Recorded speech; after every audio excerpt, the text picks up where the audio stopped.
Pada misi darurat sebelumnya, penyelamatan Tatsumi membawa kemurungan dan juga beban yang sangat berat buat Tatsumi dan yang lain. Keresahan Tatsumi yang menganggap kematian Mine dan juga Susanoo adalah karena kesalahannya ditepis oleh Najenda. Dengan tegas, bos menjelaskan bahwa semua itu juga untuk menjaga semangat tentara revolusioner. Bahwa keselamatan mereka juga akan terjamin meskipun ada di pihak yang berlawanan dengan kerajaan. Selain itu, pada misi tersebut mereka telah berhasil melenyapkan Jenderal Besar Budo yang telah menjadi ancaman terbesar. Kabut gelap pun juga menyelimuti Najenda, meskipun dia menegaskan kembali kepada yang lain bahwa Susanoo telah menyelesaikan misinya sebagai senjata kerajaan. Namun dalam kesendiriannya, dia menangis dalam gelap.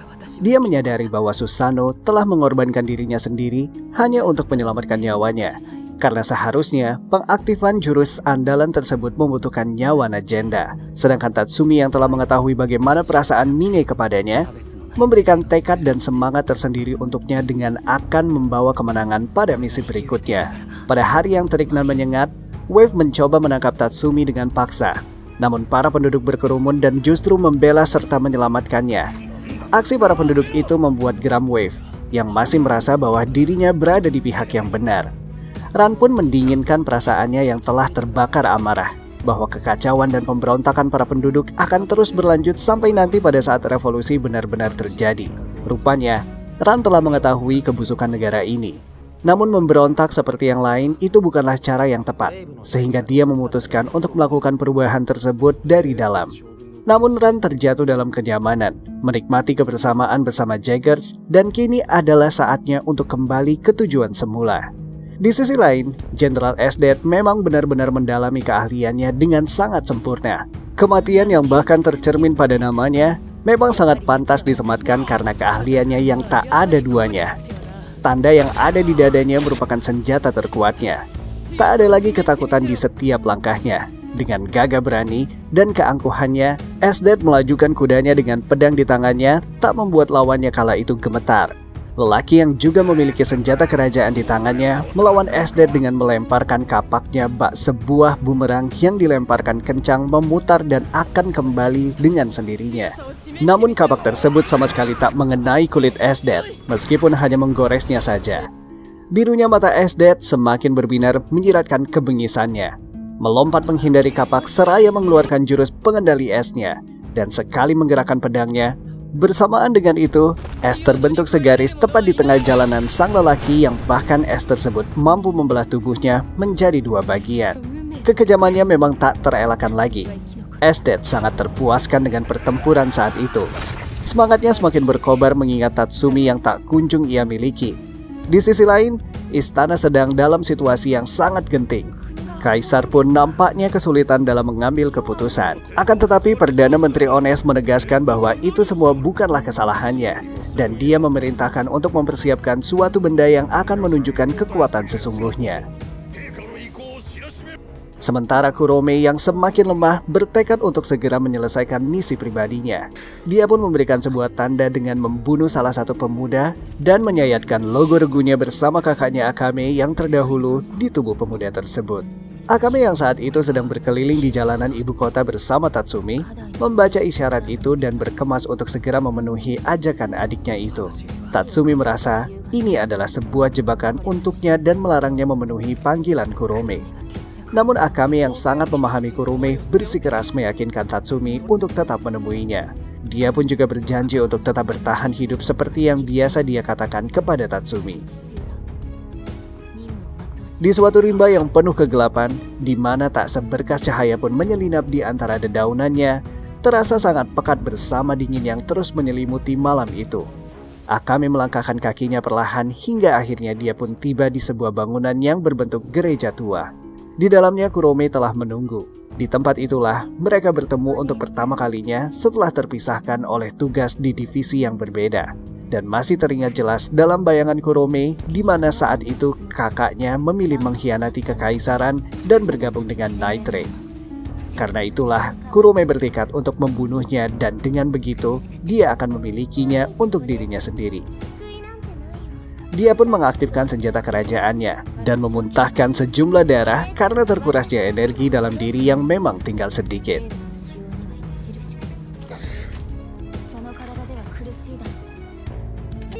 Akame pun tak segan-segan menyerangnya. Pertarungan antara dua saudara itu tak terelakkan lagi. Dinginnya kelam malam tak membuat mereka terbakar semangatnya untuk saling membunuh satu sama lain. Boneka-boneka Kurome juga terus mengejar dan menyerang Akame dari berbagai sisi. Akame pun tak henti menebaskan pedangnya hingga boneka-boneka tersebut menyingkir. Dan Kurome sendirilah yang pada akhirnya tertumpu pada pedang Akame. Pada kesempatan itu, Akame mencoba menjelaskan bahwa mereka dulu hanyalah regu pembunuh yang menjalankan misinya hanya untuk melancarkan rencana pribadi kerajaan. Dan apabila itu terus saja terjadi, maka rakyatlah yang akan semakin menderita. Namun dengan penjelasan itu, Kurome tetap tidak terima dan terus menyerang Akame. Dan karena pertarungan mereka, monster berbahaya pun bangkit dari dalam rimba. Peristirahatannya terusik dan menyerang mereka berdua.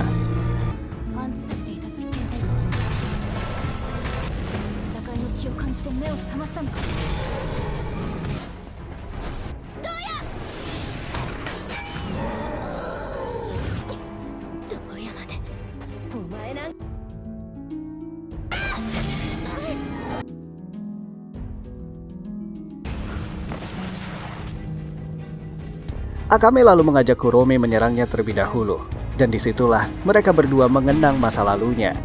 Kurome merasa sangat bahagia dapat mengulang kebersamaannya bersama Akame. Dia merasa hebat dengan melawan makhluk itu, dan setelahnya mereka kembali bertarung.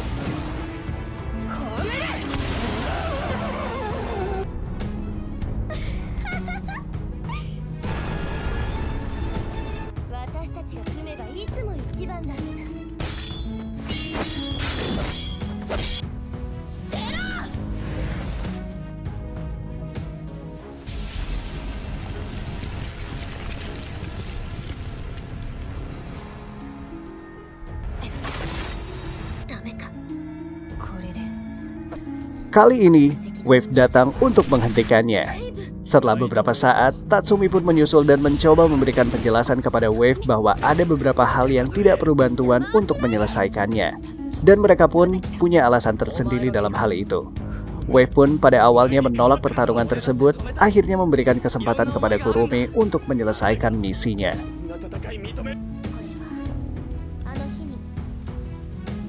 Hingga akhirnya, pertarungan yang kembali tak lebih dari 2 serangan itu telah menempatkan pedang Akame untuk menyayatkannya pada tubuh Kurome. Dan Kurome pun terjatuh dalam pelukan kakaknya.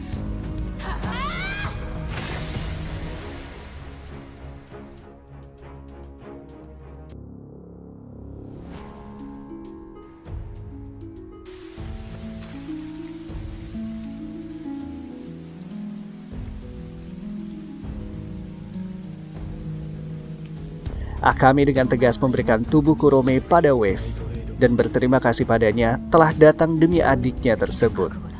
Namun sepeninggalan Wave, Akame justru menangis terseduh dan berteriak kencang karena rasa kehilangan yang sangat menyakitkan.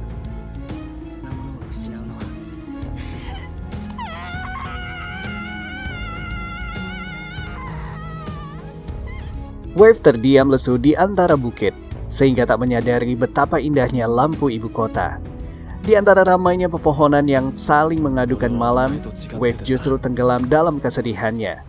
Teringat akan Kurome yang akhirnya pergi meninggalkannya pada pertempuran pribadinya dengan Akame.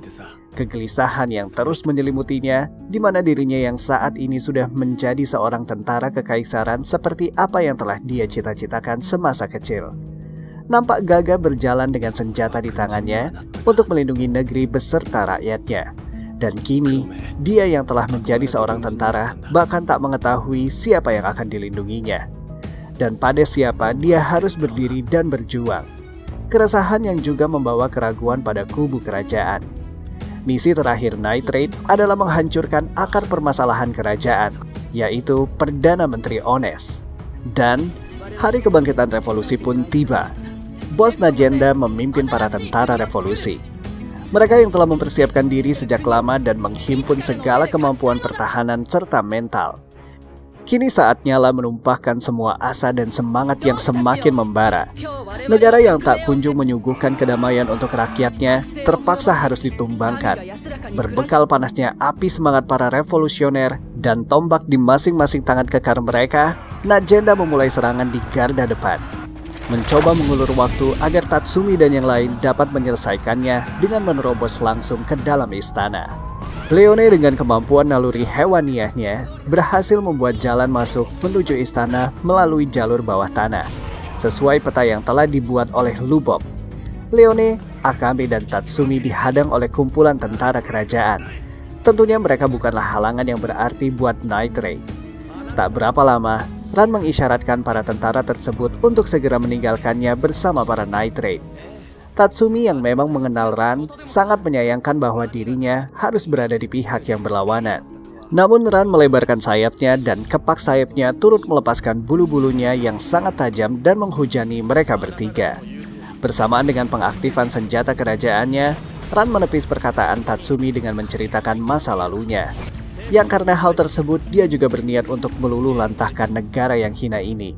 Namun melihat cara yang dilakukan oleh para Night Raid dan juga para pemberontak lain adalah cara yang konyol yang hanya akan menumpahkan banyak darah di atasnya. Sehingga dendam serta kemurkaannya kepada rezim pemerintah telah terpupuk di dalam hatinya. Ran yang tak henti-henti menembaki mereka dengan senjatanya itu membuat Leone menyerangnya dan memberikan jalan agar Akame dan juga Tatsumi segera menemukan Ones.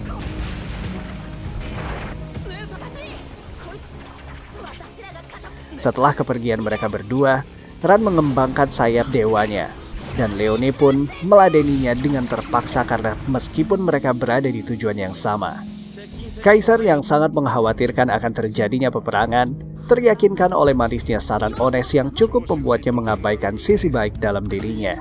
Dan lagi-lagi, Ones menghasut kaisar muda tersebut agar segera memberikan pelajaran kepada para pemberontak dan mengabaikan berapapun korban yang akan berjatuhan nantinya. Tak berapa lama, Tatsumi memasuki ruangan singgasana kaisar.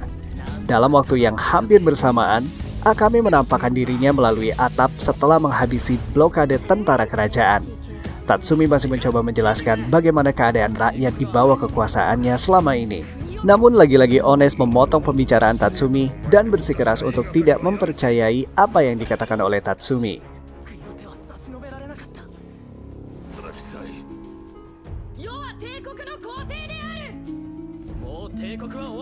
Kaisar yang telah terhasut telah mengaktifkan senjatanya, Shiko Tazer. Senjata pamungkas kekaisaran memiliki kekuatan yang sangat dahsyat.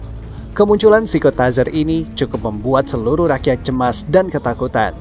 Senjata yang diisukan sebagai legenda semata kini ada di depannya, yang dapat diartikan kiamat sudah dekat.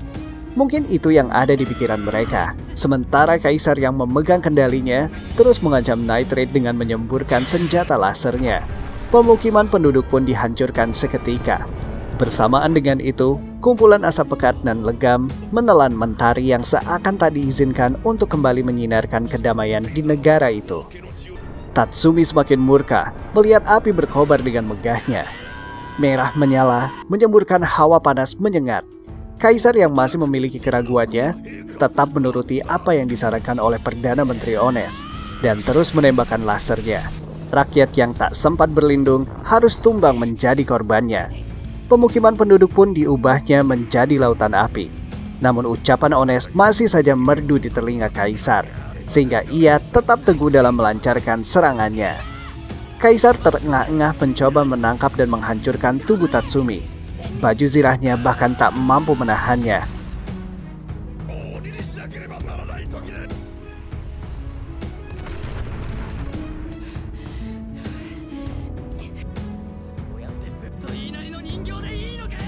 Wave pun terketuk hatinya untuk menemukan kubu mana yang harus dijalaninya kini. Dia pun menyelamatkan Tatsumi, hingga tanpa sengaja, akibat dari salah satu serangannya mengenai bagian terlemah dari Shiko Tazer.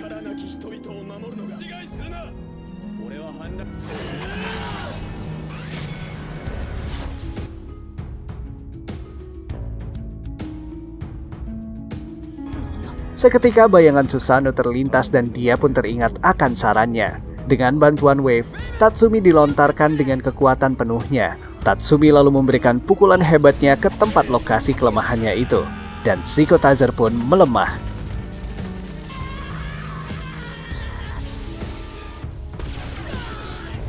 Meskipun kekuatannya sendiri terkuras dan zirahnya pun menghilang, Namun dengan memikul beban serta perasaan mendiang teman-temannya yang telah gugur, semangatnya kembali membara.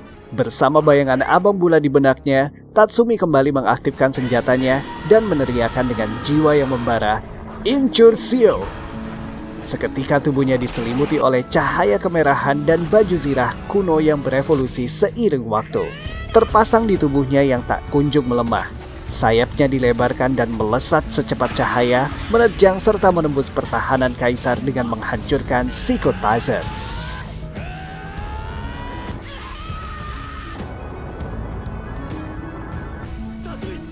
Kaisar pun akhirnya tumbang. Tubuh kokoh bak raksasa itu terguling. Tatsumi bergegas menahannya setelah melihat banyaknya rakyat yang masih berkumpul melihat aksinya. Mereka yang ingin menjadi saksi tumbangnya pemerintahan korup itu bahkan tak menyadari adanya bahaya.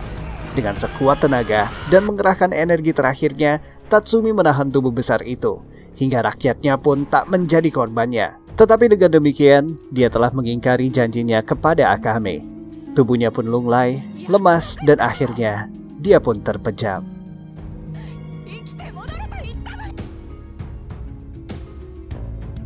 Robohnya Psychotizer masih menyisakan tubuh kaisar di dalamnya. Namun kematian Tatsumi cukup membuat Akame dan bahkan Esdet nampaknya turut merasakan kehilangannya. Sehingga tanpa sadar, dia muncul di antara para tentara revolusioner. Sayangnya beberapa tentara tersebut belum menyadari bagaimana hebatnya Esdet. Mereka menyerangnya yang tengah dilanda kesedihan, yang bahkan dirinya sendiri belum terlalu memahami perasaan itu. Dengan mata terpejam dan hati yang terluka, Esdet membekukan mereka dalam sekali serangan, dan mereka pun terpajang kaku bak dinding es yang mengelilingi Esdet. Sesuai dengan dugaan Agenda, Esdet lah yang pada akhirnya menjadi penghalang terakhir. Dan dia pun mempercayakan penumpasan Esdet di tangan Akame. Dengan memiliki pedang yang sama mematikannya, mereka mengadu keduanya dengan kencangnya. Esdet yang memang sangat mencintai peperangan, justru senang dan tersenyum melihat Akame yang dengan gigih melawannya.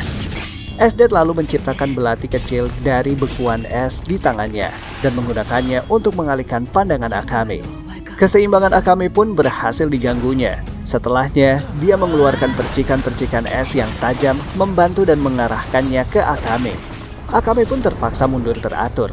Diikuti Esdet yang terus mengejarnya dan mencoba membekukannya. Namun Akame berhasil menepis jurusnya dengan melepaskan bayangan tangannya dan mengecohnya. Akame lalu membalasnya dengan meloncat ke belakang Esdet dan menebaskan pedang Murosame miliknya.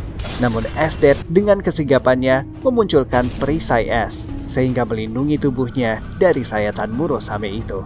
Esdet semakin beringas dan menyeringai kesenangan melihat lawannya yang sangat tangguh menghadapinya. Akame yang sempat terpancing emosi dengan beberapa ucapan Esdet menyerangnya dengan membabi buta. Dan tak menyadari bahwa Esdet kembali mengeluarkan jurusnya. Dan dengan menapakkan telapak tangannya ke tanah, muncul tombak es yang semakin lama semakin menjulang mengangkat tubuh Akame yang terus menghalanginya dengan pedangnya. Akame pun tak dapat menahan posisi itu lebih lama, dan dia pun terjatuh. Esdet tak membuang kesempatan dan terus menombakkan esnya dari beberapa arah.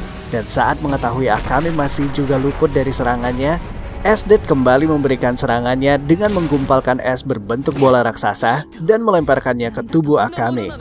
Dia pun terguling dan diinjak oleh Esdet.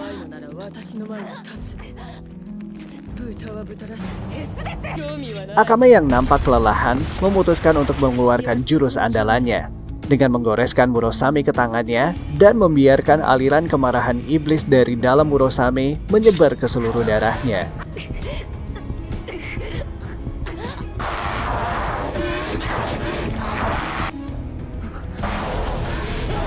Akame yang cukup kesakitan menahannya dan akhirnya dengan mata yang memerah mengisyaratkan banyaknya kepedihan, amarah dan juga dendam dari banyaknya nyawa yang telah direnggut oleh Murosame terkumpul menjadi sebuah kekuatan yang luar biasa di dalam diri Akame.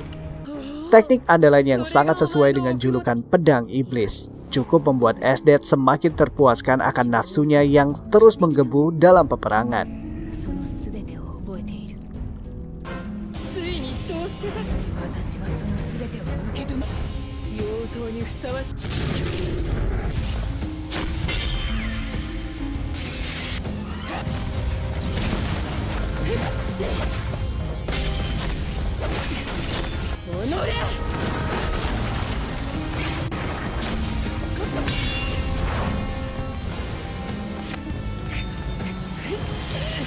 Akame terus memberikannya serangan yang jauh lebih menyakitkan dari sebelumnya, hingga akhirnya pedangnya berhasil mengenai lengan Esdet. Dan saat mengetahui racunnya akan menyebar, Esdet memilih untuk memotong lengannya sendiri sebelum menyebar ke seluruh tubuhnya dan kembali beringas. Dengan kejamnya, dia mengeluarkan bongkahan-bongkahan es tajam dan tak ada satupun yang mengenai Akame. Menyadari bahwa wujudnya yang tak akan bertahan lama, Akame terus menggeliat, melesat dengan cepatnya menghindari berbagai serangan Esdet tersebut.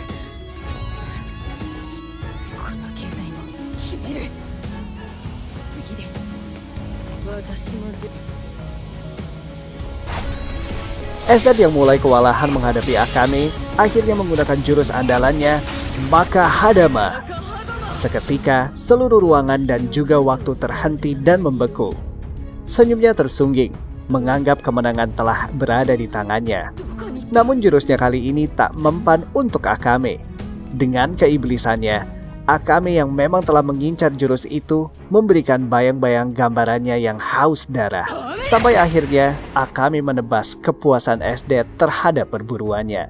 Racun yang dikutuk dalam pedang Murosame telah menyebar di dalam tubuh Esdet. Menyadari dirinya yang akan segera meninggal, dia pun menghampiri tubuh Tatsumi. Perasaan yang telah lama ia rasakan, namun tak kunjung berbalas. Namun membuatnya memiliki perasaan untuk memiliki Tatsumi. Dengan energi tersisa, Esdet membuat pagar es dan memeluk Tatsumi. Dan berbisik, "Tatsumi, aku berharap kamu selalu di sisiku." Tubuh mereka berdua pun tertutup oleh dinginnya es dan membeku. Tak berapa lama, Esdet pun hancur berkeping-keping membawa orang terkasihnya. Disaksikan oleh mereka yang memperjuangkan revolusi dan memimpikan kedamaian di muka bumi ini.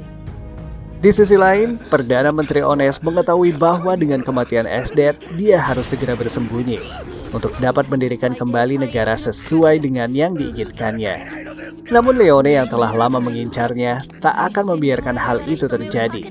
Dan dalam keadaan terpojok, Ones mengaktifkan senjata kerajaannya yang berupa cincin dengan mata bersinar di tengahnya.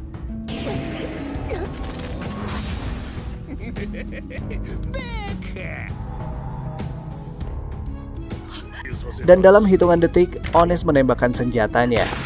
Darah terus mengucur dari tubuh Leone. Namun Leone yang telah hidup dalam perkampungan miskin membuat tubuhnya semakin kuat dan tekad yang ada dalam dirinya ikut tumbuh subur bersama kekuatan dari mereka yang telah tewas di medan pertempuran turut merasuki tubuhnya.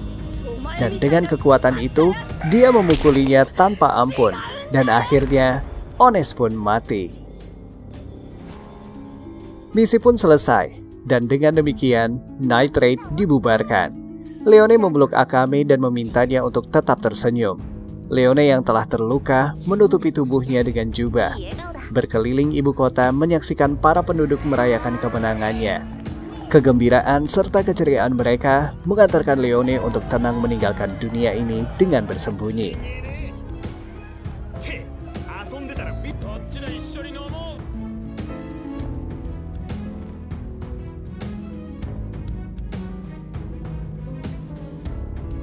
Sementara, Najenda akan melakukan eksekusi kepada kaisar yang ditahan setelah gagal dalam menggunakan psikotazernya. Dan dalam hukumannya, kaisar berpesan kepada Najenda agar dapat melanjutkan pemerintahannya dengan penuh kedamaian serta tanpa pertempuran darah lagi.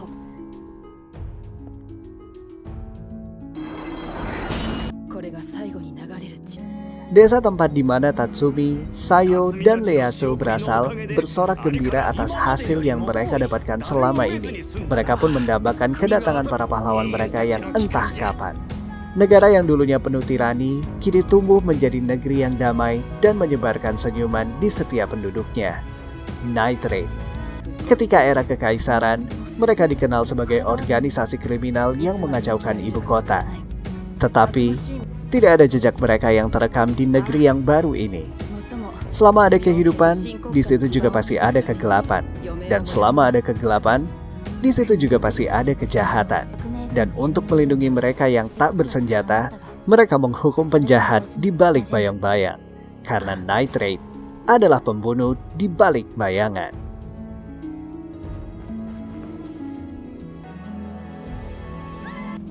Sekian dulu ya teman-teman. Jika kalian suka dengan video kali ini, jangan lupa like, komen, dan share-nya untuk teman-teman di sekitar kamu. Dan jangan lupa pula klik tombol subscribe-nya agar gak ketinggalan pada video-video berikutnya. Bye-bye. それで切り開かれる未来もあると、これからもその道を歩み続け、葬る。